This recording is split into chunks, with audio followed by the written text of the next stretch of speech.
ஒரு நிறுவனத்தில் பணிபுரிகிறோம், இல்லைன்னா ஒரு சங்கத்திலேயோ நிர்வாகத்திலேயோ ஒன்றா பயணிக்கிறோம்.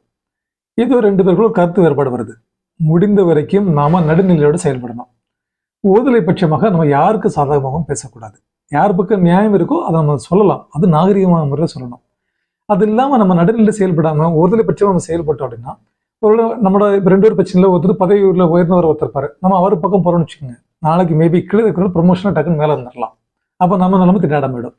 ஸோ அதுக்காக பதவி உயர்க்கோ இல்லைனாக்கா அவர் கொஞ்சம் பணம் உள்ளவர் இல்லாட்ட பலம் உள்ளவர் இந்த எண்ணத்துக்காக அவங்க பக்கம் நம்ம சாயக்கூடாது. ஏன்னா அது கீழே இருக்கிறவங்க நிச்சயமாக நாளைக்கு அதையும் தாண்டி ஒரு பெரிய லெவலுக்கு வரும்போது நம்மளோட நிலைமை தர்ம சங்கடமாயிடும்.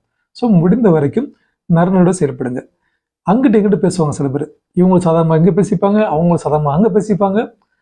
ரெண்டு பேர்ட்டும் நல்ல பிள்ளையாக பேர் வாங்குறாங்களாம்.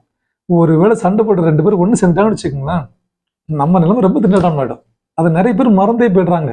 அதுக்காக இது ஆடு சண்டை போடும்போது ஓனாய் ரத்தம் குடிக்கும்னு சொல்லுவோம் இல்லையா, அதே மாதிரி சில பேர் அங்கிட்டு குளிர் காய்வாங்க.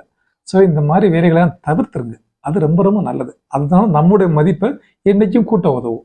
இல்லை அப்படின்னாக்கா நாளைக்கு நம்மளோட மதிப்பு இழந்து நாளைக்கு நம்ம யாருமே அவங்கள்ட்ட ஒன்று சேர்ந்ததுக்கு பிறகு நம்மளும் அவங்கள்ட்ட சேர்ந்து ஒதுக்கி வச்சிருவாங்க, அந்த நிலைமைக்கு ஆளாக நேரிடும்.